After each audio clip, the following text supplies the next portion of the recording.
Hello everybody, welcome to another rugby.com.au NRC round review, the last round of the competition before finals, and joining me as always is Stephen Hoyles. Marty, how are you? Very good, Steve. Thanks for coming in, mate. I know you did actually miss a couple of weeks in South Africa, but I'm sure that was tough for you. It was, it's not easy being on safari and bungee jumping in Soweto, but look, I put my hand up and I took one for the team, and glad to be back. Got to see last weekend's action, and I know it's the end of the regular season, but I'd have to say, having seen all three seasons of the NRC, playing in the first myself, this has by far been the best standard of rugby. So excited to see that we're down to the final four, and out of those four, it's still pretty open. Obviously, there were 4 games on the weekend. There's plenty of highlights from the action. Let's check it out now. The first game, Hoylesy, was the Rams taking on the Country Eagles out at Concord Oval. You were actually calling this game for Fox. It was a close game, this one. Yeah, it was a very good game. This is a beautiful try here by Folau Fainga. Probably should have given it, could have given it, but manages to get across the line himself. But the Rams kept coming back, as we've seen in the last couple of weeks. They're a pretty determined side. They play really well in the back of the forward pack. Thought here Reece Robinson probably didn't need to kick, but he made up for it. Look at this fantastic tackle on Asquith. And then you got Jake Gordon and Godwin coming for the counteract.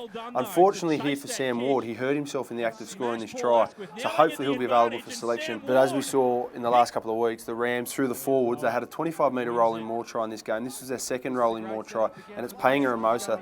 They knew they were going to score as soon as they set this up.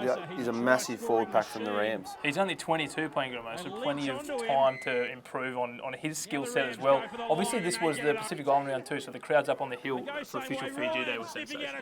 Yeah, I was out there, and it was probably the best crowd I've seen in the NRC. Pacific Islanders all on the hill. Fiji Day and Pacific Island round, so a great concept. But the next game saw the Perth Spirit travel to the UC Vikings home game ground in Tuggeranong there, and again the Vikings got off to a fantastic lead and looked as though they were going to fight their way through to the semi-final victory. But Bernard Stunder was the one who got the Spirit back in the game. Wasn't he pumped up the big slam over the try line? And this one here, a bit of sneaky work from Josh Man-Ray down the sideline. Good to see the line out, stuff like that, Hoylesy, for sure. That's the second time we've seen that this year. It's always a nice trick shot, and often you get tries, but it also makes the defensive line out sit on the heels a little bit. So, again, overall, disappointed from the Vikings that they couldn't stay in this game because they were playing for their season. But it was going to be one of the two, Spirit or the Vikings, that were going to work their way through to the semi-finals here. And unfortunately for the home side, it was not their day. The Spirit will play in the semis against the Rays this weekend. Billy Meeks crossing there. He's been sensational for the Spirit so far in 2016. Well, this game, the Rising versus the Rays, there was still plenty to play for. Both sides playing semi-final footballs this week, but the Rays got off to a fantastic start, scored all of their points in the first half. Look at that quick hands from Tavo there. What a skillful addition he's been to the side.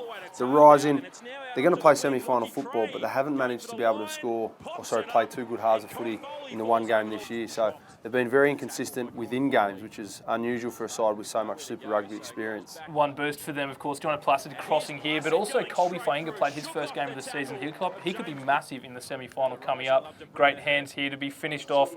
Jack Dempsey was sensational in this game. He set up 2 tries, I think, from memory, and Devet Roos gets his first start from Matt Lucas, and he was sensational at the bottom of the scrum too. Well, we talk about a lot of players that could potentially find their way into this extended spring tour squad for the Wallabies, and Jack Dempsey for mine is one that, looking at what he does, he's the type of player that Australian rugby could benefit from at the moment. I know he's still young, got plenty of developing to do, but I'm a fan of Jack Dempsey. The final game up at Ballymore Hills. You called this one as well. It's always good, the Queensland Derby, and they were playing, of course, for the Andy Purcell Cup up there in Brisbane. Yeah, well, they were also playing for the Wooden Spoon, so there was plenty on the line. So when you got 2 sides that are playing for the Andy Purcell Cup and the Wooden Spoon, and they're both from Queensland, you get the sense it's going to be pretty fiery, and it was. There was a lot of hits involved. You see Parisi punching the ground there in disappointment. He was outstanding, Parisi. Tuttle gets 2 tries in this game. Queensland country on the back of this bloke, Naisarani, who's heading to the Western Force. Look at him running 25 metres over the line without a footy boot. Don't need footy boots in Fiji, do you, Naisarani? But Queensland country just kept fighting back. So this was a fantastic try, Banks. This got him within about 4 points with 30 seconds to play, but unfortunately that's where it was left to Queensland country. The most points ever in an NRC game up there at Ballymore. It really was an absolute try fest. Yeah, there was plenty of tries, as you mentioned, this weekend. 15 in the last game, the game in Ballymore in particular. So the fans who paid their money to go to the Hill on Ballymore wouldn't have been disappointed. And as always here at rugby.com.au, we've picked out the top 5 from the week. Let's check it out right now. They need a bit of direction. Now Walton puts it over the top. And Asquith sprinting for it. Does it sit up? It does. He throws it back on the inside to Vega. What a... Tui Pelotu into some space. He finds Tom English, and Tom English striding it out to the try line. Balls for Godwin, who steps and goes himself, finds a bit of space. Godwin puts it on the toe, and Reece Robinson is herring after it. Will it sit up? It does! And Robinson will go away and score the... Oh, that looked forward to me. It did, but Harry Jones got away from one. Threw a lovely ball to Ruse. Ruse gets it to Simone, who steps around, uses a bit... Andy Ramoso, he scored here, the Rams. Allen. Sopawanga joins in at the back. That's back now for Vega. Oh, this is a sensational maul. Vega dives for the line. He gets it down. 5 absolute rippers in the Buildcorp NRC during round 7. Hoylesy, have you got a pick of yours? Yeah, for me, it was the Rams rolling maul from 25 metres out. You don't see that too often, but you get up close and personal to that Rams forward pack and you see why that was just so easy for them. They're massive men. Absolutely. And up in Brisbane, Jake McIntyre and Alex Gibbon put on a bit of a show, a bit of telepathic connection. Yeah, I love it when a few of these little trick shots come off. Firstly, the one on the sideline where Gibbon just goes and parks himself right on the sideline, little quick tap. Everyone thought McIntyre was going to kick out to touch there and play the line out, but quick tap, pass and try, that was lovely. But the best one for me out of those two little combinations was by far this little chip inside. You can see Gibbon there working his way off his wing and he gives the chat to McIntyre, and it was a perfectly executed kick and catch.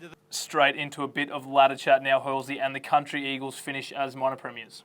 Yeah, I love a bit of ladder chat, Marty. And again, only 1 point separating the Country Eagles and the Sydney Rays, but that'll be enough to give the Country Eagles a home final if they manage to win their semi-final in Newcastle this week. So 1 point difference can make a huge amount at the end of the season. Absolutely. And the Rams there, they would be a little bit upset the competition didn't go for another 2 weeks. They could have easily made the top 4 had that been the case.